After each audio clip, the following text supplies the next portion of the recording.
Hi అండి, welcome back to Sai Surya cooking channel. Today recipe వచ్చేసి బెండకాయ వెల్లుల్లి కారం చేశానండి. సో చాలా టేస్టీగా చాలా బాగుంటుందండి. వేడివేడి అన్నంలో కలుపుకొని తింటే. ఎప్పుడు బెండకాయతో ఒకేలా కాకుండా రొటీన్గా కాకుండా వెరైటీగా ఇలా డిఫరెంట్గా ట్రై చేశారనుకోండి, పిల్లలకు కూడా బాగా నచ్చుతుంది. సో మరి ఇంకెందుకండి ఆలస్యం, ఈ బెండకాయ ఫ్రైని, ఈ బెండకాయ వెల్లుల్లి కారంని ఎలా తయారు చేసుకోవాలో ప్రాసెస్లోకి అయితే వెళ్దాం రండి. నోరు కూడా బాగా లేనప్పుడు చక్కగా ఈ బెండకాయ వెల్లుల్లి కారం వేసుకొని వేడివేడిగా 2 ముద్దలు అన్నం తిన్నాం అనుకోండి, చాలా బాగుంటుంది, చాలా టేస్టీగా ఉంటుంది. సో మరి ఇంకెందుకండి ఆలస్యం, ప్రాసెస్లోకి అయితే వెళ్దాం రండి. ముందుగా నేను బెండకాయలు కడిగి తీసుకున్నానండి. సో వీటిని మనం ఇప్పుడు ముక్కలుగా కట్ చేసుకుందామండి. చక్కగా నీళ్ళు లేకుండా, వాటర్ అనేది లేకుండా చూసుకొని మనం నీట్గా ఇంత ముక్క ఈ సైజులో కట్ చేసుకుంటే సరిపోద్దండి. మొత్తం పీసెస్ అన్నీ కూడా, బెండకాయలు అన్నీ కూడా మనం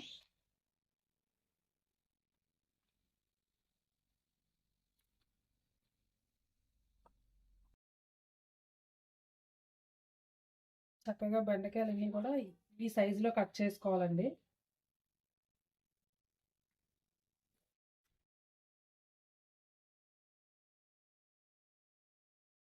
బెండకాయలు కట్ చేసుకున్నాం కదండి. ఇప్పుడు మనం ఫ్రైలోకి కావాల్సిన ఈ వెల్లుల్లి కారంకి పొడిని ప్రిపేర్ చేసుకుందామండి. వాటిని వేయించుకుందాం. ఇప్పుడు మనం ముందుగా స్టవ్ వెలిగించుకొని ఒక కళాయి పెట్టుకుందామండి.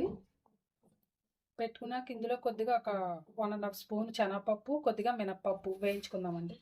మినప్పప్పు నేను పొట్టు మినప్పప్పు వేసుకుంటున్నానండి. నేనైతే పొట్టు మినప్పప్పు వేసుకున్నానండి. మీరు కావాలంటే గుండు మినపప్పు వేసుకోవచ్చండి. ప్రజెంట్ నా దగ్గర ఇది ఉందని ఇది వేసానండి. గుండు మినపప్పు అయితే ఇంకా మంచిదండి. సో ఈ శనగపప్పు మినపప్పు వేసుకున్నాం కదండి. ఇవి వేగేటప్పుడు ధనియాలు, జీలకర్ర ఇవి కూడానండి, అలాగే ఎండుమిరపకాయలు కూడా, వీటన్నిటినీ కూడా కొంచెం కొద్దిగా లైట్గా డ్రై రోస్ట్ చేసుకోవాలండి. ఎండుమిరపకాయలు కొద్దిగా కలర్ కొంచెం రంగు చేంజ్ అయ్యే వరకు వేయించుకోవాలి. వేగాయి కదండి, వీటిని తీసుకుందాం. వాటిని తీసుకున్నాం కదండి, మళ్ళీ ఇదే కళాయిని పెట్టుకుందామండి.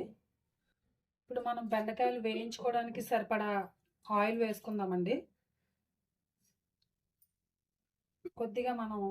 కొద్దిగా ఆయిల్ ఎక్కువే పడుతుందండి. డీప్ ఫ్రై కూడా చేసుకోవచ్చు మనకి నచ్చితే. డీప్ ఫ్రైలో కూడా అంటే ఎక్కువ ఆయిల్ వేసుకొని డీప్ ఫ్రై కూడా చేసుకోవచ్చు అండి బెండకాయల్ని. లేదు అనుకుంటే మనం తక్కువ ఆయిల్లో కూడా ఫ్రై చేసి తీసుకోవచ్చండి. ఆయిల్ ఎక్కువ తినని వాళ్ళు ఉంటారు కదా. కానీ రెసిపీ అయితే చాలా బాగుంటుందండి, మీరే ట్రై చేయండి.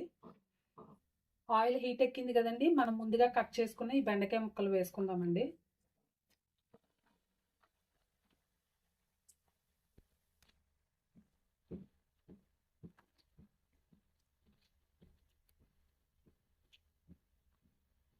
మూత పెట్టుకోకుండా ఒక 10 నిమిషాల పాటు చక్కగా మీడియం ఫ్లేమ్లోనే ఫ్రై అవ్వాలండి ఇవి.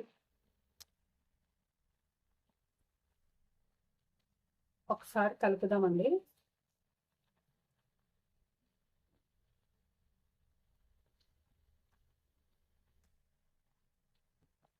బెండకాయ అనేది కొద్దిగా లైట్గా జిగురు ఉంటుంది కదండి. సో ఎక్కువగా కలిపేయకుండా స్లోగా కలుపుకోవాలండి. మనం స్పీడ్గా కలుపుకున్నాం అనుకోండి, విడిపోతాయి కదా. కాస్త ఫ్రై అవ్వాలండి. ఇప్పుడు మనం ఇందులో కొద్దిగా పసుపు వేసుకున్నాం.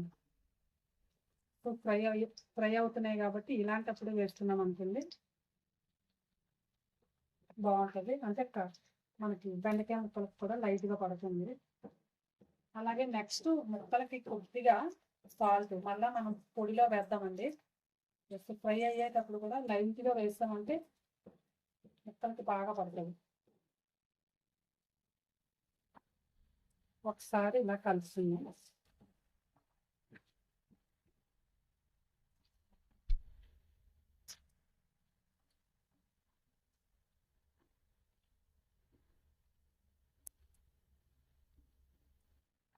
బెండకాయలు అక్కడక్కడ కొద్దిగా లైట్గా ఇంకా బాగా ఫ్రై అవ్వాలి కదండి. చక్కగా ఇలా కొంచెం బాగా ఫ్రై అయితే ఎంత బాగా ఫ్రై అయితే అంత టేస్టీగా ఉంటుందండి ఫ్రై వేపుడు. సో ఫ్రై అయింది కదండి, వీటిని మనం వేరే బౌల్లో తీసుకుందామండి.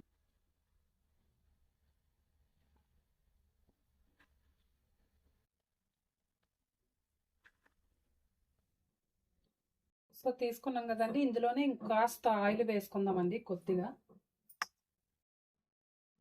ఈ మాత్రం అయితే సరిపోతుంది. ఓకే అండి, ఇవి చల్లారాయి కదా, వీటిని పొడి చేసుకుందామండి. అలాగే వెల్లుల్లి పలుకులు కూడా. నెక్స్ట్ కొద్దిగా ఇందులో సాల్ట్ వేసుకుందాం. మనం ఆల్రెడీ ఇందాక బెండకాయలో కొద్దిగా వేసాం కదండి. సో బెండకాయలో కొంచెం కొద్దిగా అయితే సరిపోద్దండి, ఈ మాత్రం వేసుకుందాం. దీన్ని ఇప్పుడు మనం మిక్సీ చేసుకుందామండి. మిక్సీ చేసుకున్నాం కదండి ఇలా. సో ఇప్పుడు ఆయిల్ హీట్ ఎక్కింది కదా, కొద్దిగా కరివేపాకు వేసుకుందామండి.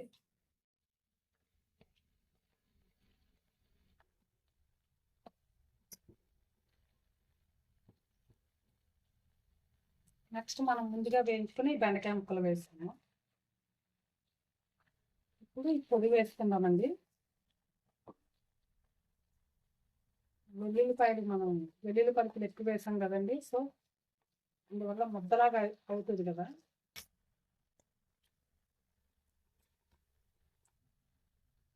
సో ఇప్పుడు ఈ పొడి అంతా కూడా ఇందులో బాగా కలిసేలా కలుపుకోవాలి.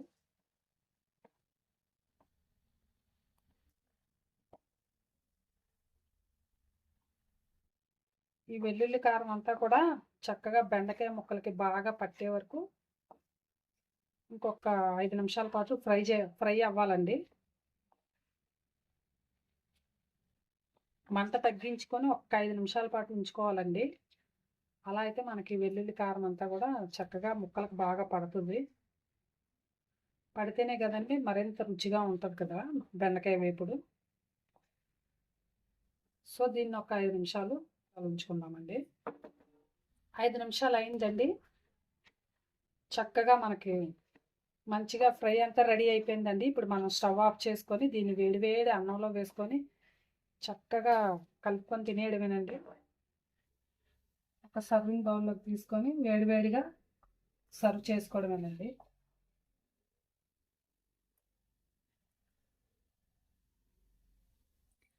ఓకేనండి, మన బెండకాయ వెల్లుల్లి కారం అయితే రెడీ అయిపోయిందండి. చాలా టేస్టీగా ఉంటుందండి. రైస్లోకి వేడివేడిగా కలుపుకొని తిన్నామనుకోండి, ఇది సైడ్ డిష్గా కూడా చాలా ఎక్సలెంట్గా ఉంటుందండి. సో నచ్చితే కనుక మీరు ట్రై చేయండి, చాలా బాగుంటుంది. సో నచ్చితే కనుక మీరు ట్రై చేయండి. ట్రై చేసి అలాగే మీ ఫ్రెండ్స్కి రిలేటివ్స్కి కూడా షేర్ చేయండి. నచ్చితే ఒక కామెంట్ కూడా పెట్టండి. Please like and subscribe my channel. Bye friends, మళ్ళీ నెక్స్ట్ వీడియోలో ఇంకో వంటతో కలుద్దాం.